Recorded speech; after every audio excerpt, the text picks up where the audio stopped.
lot of you guys that were watching my earlier video on Facebook Live, you had the question of what kind of pad would you use, what's your process. So I'm at least explaining to you a little bit about my process, but I want to explain to you what pads I'm going to use with the compound and the polisher and kind of break that down. So first, let's go ahead, we're going to do this, and then we're going to do our next step of foaming pre-soak. So let's go ahead and get this on.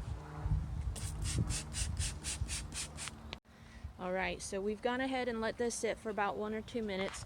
You can see, especially on this back end area, how it is reacting with any of the brake dust, the ferrous metals, the iron that's sitting on the paint. So we know it's done its job. We're going to go ahead and rinse that off, and then from there we're going to hit it with our F-bomb to do our pre-soak to remove any road film.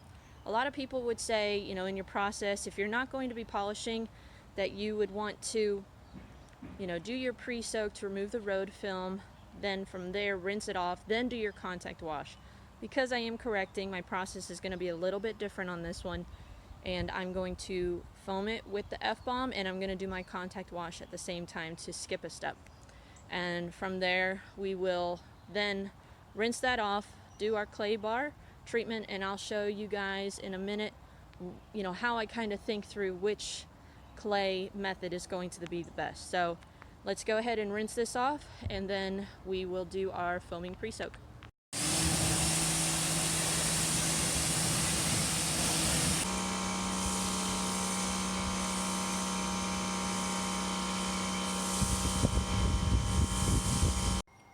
Alright, so we have done our iron decon, we have done our contact wash and our road film removal. The next step is going to be the clay bar to remove any bonded contaminants on the paint. Now the paint is still wet, I have not dried it. I want to speed this up so I don't have water spots, but if you are going to be just doing a wax or sealant, you're not doing any sort of polishing, I do recommend just a clay bar. I wouldn't recommend any of these methods unless you're going to be polishing, because they will mar the paint. Some of them can mar them pretty badly. So the safest route to decontaminate the paint is going to be using a clay bar. I do recommend the Clay Magic. It is a little bit more expensive, but you get what you pay for when it comes to quality detailing products. Obviously, you know, the same rule applies. If you drop it on the ground or something like that, throw it out. So you do have to take consideration. Do you want to throw out a clay bar that costs you $24, or do you want to throw out a bar that maybe costs you $12, $13 at Walmart? This is the Mother's. It's easy to knead but very sticky. This is the Meguiar's clay bar. Again, very similar, but I do find that when I'm pressing on the surface of the vehicle, my fingers can kind of push through it too much. So I want something that's going to withstand any sort of constant friction without my hand, you know, pushing all the way through. So that's why I would recommend the Clay Magic. But for a clay lube, a lot of guys will tell you soap and water is sufficient, and it is. I do like to use the Nanoskin Bubble Bath for this because it's made specifically to be a clay lube. I will use that oftentimes with these two right here. They're auto scrub sponges. These are like $8 or $9 on Amazon, and they are really effective with removing. This is their fine grade, and then this is their medium grade. They're really great at, you know, removing bonded contaminants. They will micro mar slightly as long as you have a good clay lube like the Nanoskin Bubble Bath or the Nanoskin Glide. Both are going to do a sufficient job. You're still going to have micro marring, but you can tell you're definitely going to pick up, you know, contaminants that are on the paint. This one's brand new. The other option is going to be the Nanoskin Auto Wash Mitt. You can use this. I mean, there are some guys that while they have their foaming pre-soak, instead of doing a contact wash with their wash mitt, they're going to use this. I do find that that runs a greater risk of marring the paint, but if you're going to be doing a 1 or 2 step correction with a quality polish, not like a HD Speed or, you know, something like that where there's not a whole lot of cut, I wouldn't necessarily do this because you're going to have to spend more time removing marring. But if you're doing a 1 step or a 2 step, you know, you can go ahead and do that. Another option is going to be the clay pad that you put on a DA. Out of all of the options, this one is definitely going to do the most amount of marring because of the speed that it's going around. You do want to have, obviously, a good clay lubricant. Again, Nanoskin Glide is what I recommend. And it will make a mess because, obviously, it's slinging off all of that solution. But these are the options. What I'm going to do today with this Corvette, because I don't want to do a whole lot of correction, because there's not a whole lot of contaminants, I'm going to use the fine grade Nanoskin Auto Scrub Sponge. I could do a detailing clay bar, but speed is of the essence, so we're going to go ahead and do this. Plus, if I drop it, I don't have to throw it out. I can just kind of wash it off and keep moving. So we're going to get our Nanoskin bubble bath in a bucket so that we have our proper lubrication. We're going to get this, and we're going to go ahead and do our clay bar. Alright, so we've rinsed everything from our contact wash.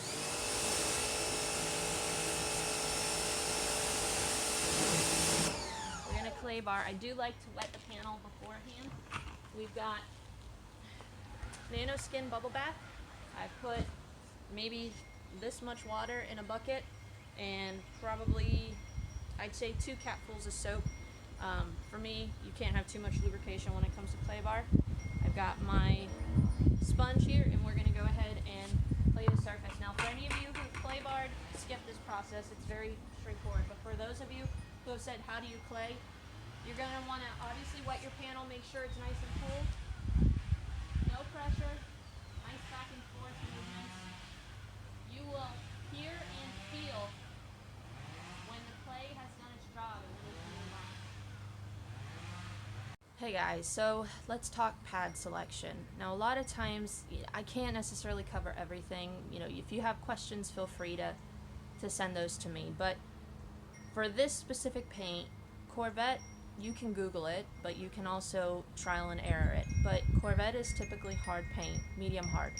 So when you are working with hard paint, it's going to kind of narrow out some of the pads that you're going to want to use. And also depending on the machine that you're going to be using to polish, the compound that you're going to be using, there's quite a few factors that you have to take into consideration. It's not just an all-encompassing orange pad or white pad or microfiber, because let's say you have an MT300, a Meguiar's MT300 or a GG6. These are kind of entry-level polishers, and I'm actually going to use my GG6 for this to kind of show you in scenario of what, you know, a beginner polisher can do and how effective it can be. You don't have to go out and spend $400, $500, $600 on a Rupes or, you know, something like that. I don't own a Rupes. I don't even know if I'm saying it right, but I have Shine Master. I have Griot's Garage 6-inch. I have, I did buy a 21mm long throw from Raindrops Detailing Supply. I have a Harbor Freight rotary. So, I mean, I have a gamut of polishers, but I wouldn't say any of them have cost me more than $200. So, anyways, let me show you the pads that I have and kind of how I would think through this process. So like I said, here are my polishers. I have the GG6, the 21mm long throw. I have a 3-inch rotary. I also have my 15mm long throw from Max Shine. Sorry, didn't mean to say Shine Master. But anyways, so these are the pads that I have to work with. Obviously, the orange pads for me are the most, you know, used.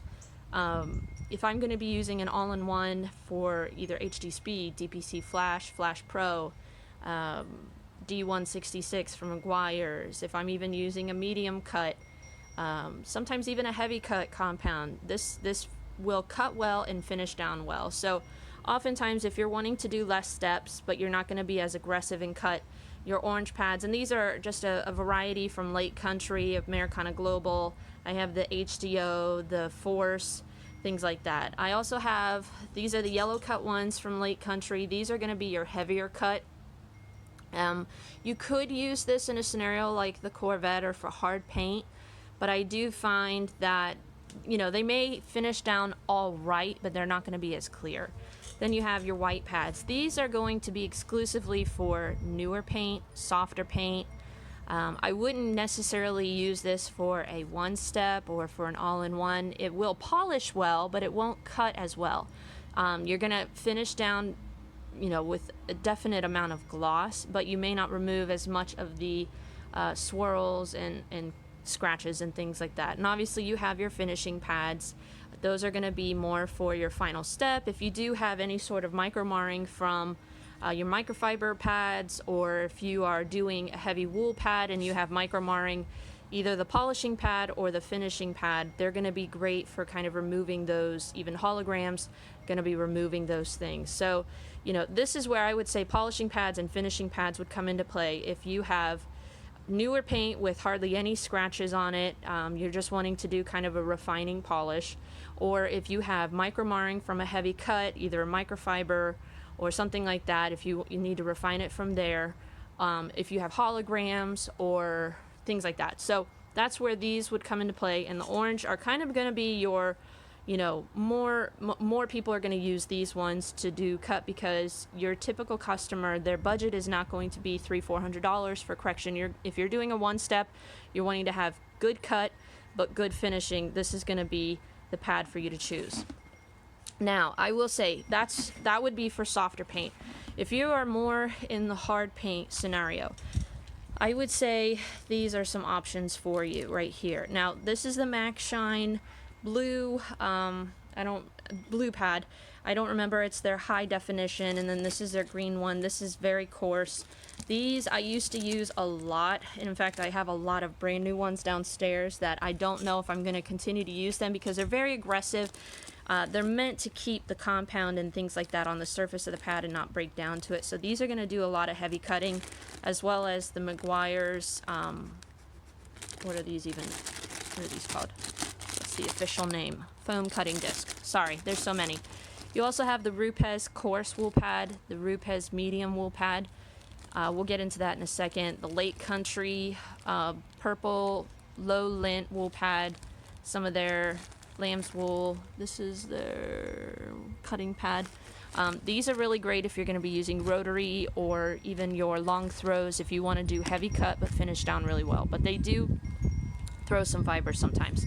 Now, for today, what I'm going to be doing is the Eurofiber 50/50. The reason being is that this is very hard paint. I'm using a all-in-one. It is a medium cut. It's not like a Flash or an HD Speed that's more polishing all-in-one. This is more of a compound all-in-one, similar to Flash Pro. But because I specifically am using a particular sealant with it that works well with the Enigma all-in-one, that's why I'm doing that. But we're going to be using these pads today. They cut down really well, but they finish down. So this is kind of your go-to if you have hard paint that you're wanting to do less steps and finish down really well. The Eurofiber 50/50 is going to be what you're going to want to grab for. If you're doing heavy cutting, the microfiber from either Lake Country or Meguiar's, these are Meguiar's ones. These have been tried and true. I will always use these if I'm doing a heavy cut. If I'm doing a two-step, this is going to more of the time be what I grab for first. Either that or the Rupes medium wool. This is similar to what, kind of the feel of what you would get with a rotary as far as a wool, but it finishes down beautifully. And I could use this one today as well, but I've already done a test panel with this and with the Enigma all-in-one on Corvette paint, and it worked out fantastic. Like I said, there's a gamut of pads and varieties that you could go with. It really is based on the polisher, the compound, and the paint kind of softness, hardness. It's a little bit of a mathematical equation that you kind of gotta piece it together. The best way you're gonna figure out pads is just get in there and start doing test panels.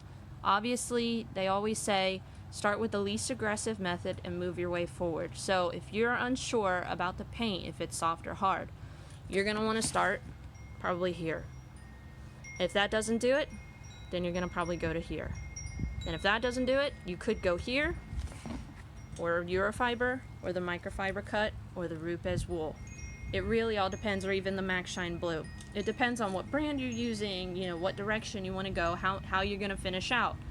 Oftentimes I don't have to do a polish after this, but there are some scenarios with soft paint that I will have to polish afterwards, especially with these. So, you know, the best advice that I can give any of you, if you're wondering about pad choice, just get out there, get a test panel, get your own vehicle. Don't necessarily trial and error on customers' cars, but get out there and just start trying. Figure out what machine you're going to be using. Is it going to be a high watt, low watt, forced rotation, dual action? You know, you've got to figure out your kind of scenarios of what you're going through, and from there you should be able to kind of figure things out. So I hope that helps. It's very hard to kind of give you a, all-in-one, all-encompassing answer to the question of compounds, pads, things like that, because there's so many different variables. But if you have any questions, please feel free to reach out. And like I said, we'll catch you later. So here's the condition of the paint. We're going to do a test panel to ensure that the process that we're going to be using is going to work. So we're going to tape off this section right here, and we're going to go ahead and do our 50-50 test panel, and let's see what kind of results we can get. So we're going to go ahead and do this test panel. We've got our Eurofiber 50-50, we've got Angel Wax Enigma on here. Everyone is deciding to do yard work today between mowing and cutting down trees, so I hope you guys can hear me all right, but we're going to go ahead, kiss this out. We're going to start it at speed 2 and spread it throughout the panel, and then we're going to knock it up to probably around 5.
Here you can see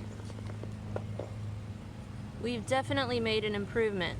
Would I say we removed every scratch? No, in fact I can actually see sanding marks beneath the paint, so that tells me that's a little bit more work than what is on the work order for today.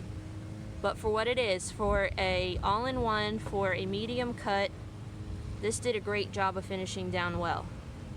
So I'm satisfied with this test panel. We're going to go ahead and do the rest of the vehicle. So I've done half of the hood, and a lot of you also ask, how do you wash your pads on the fly? I do have a pad washer, but I won't use it today simply because I've not been having a whole lot of good experience with it lately. It kind of tore apart some of my pads. I found actually a faster, more effective, and safer method, and it's really easy. But this is after a half a panel of use. So I've done half the hood. I still have to wipe it off. You can see that it breaks down really well. There's no dusting, but I do have a little bit of matting going on my pad. Now I could take my detailing brush and just brush it across it and keep moving, but I do have 5 pads to use, and because it is a larger section that I did, I'm going to go ahead and wash my pad in between, rinse it off, let it dry, and then that way I basically have a fresh pad with every panel. So what that process looks like for me, you could use a pad washer, you could just buy enough pads to do the entire vehicle, and that can get expensive after a while. I have about 5 of the Eurofiber 50-50, and that's more than enough for me to do the job. So what I'm going to go ahead and do, if I can with one hand, because the hook and loop on this one is tight. Jeez. So we're going to go ahead. I have in this bucket McKee's 37 Polishing Pad Rejuvenator. I have 1 scoop mixed into water. What I'm going to do, obviously put that face down, we're going to let that soak for about 5 minutes. And then I'm going to take my polishing pad brush that I use, and I'm just going to agitate it, and then I'm going to rinse this off with the hose. Then I'm going to spin it on my DA and let it air dry, and by the time I'm done with about 2 pads or so, it'll be good to go. So I should be able to move around the vehicle, keep clean pads. I'm not necessarily taking all day to clean them, but I'm working clean and I'm working effectively. So that's how I would clean my pads on the fly on a detail. So I've applied Cupion to the entire vehicle, and now we are in the activation period. And look, put it on the wheels, glass, trim. And I know Scott's probably thinking, you just washed it, why are you wasting all that water? Well, I'll be honest, it's a great way to get any possible residue off. So we're gonna go ahead and dry it. Take a look at that. Beautiful. Let's dry her up and she'll be ready to go. Alright everybody, here is the finished product. We have cleaned all of the glass inside and out. We've done our tire dressing. We've got McKees 37 tire, their SIO2 tire dressing on. We have got the Cupion 2.0 applied, and she is looking good.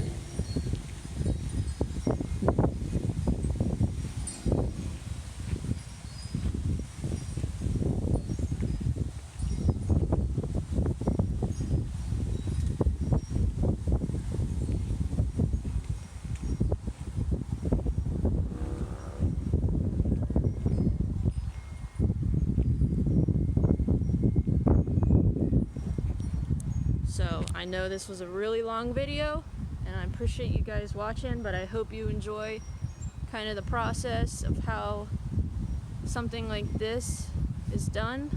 And if you have any questions, feel free to reach out. If not, we'll catch you on the next detail. Have a great night.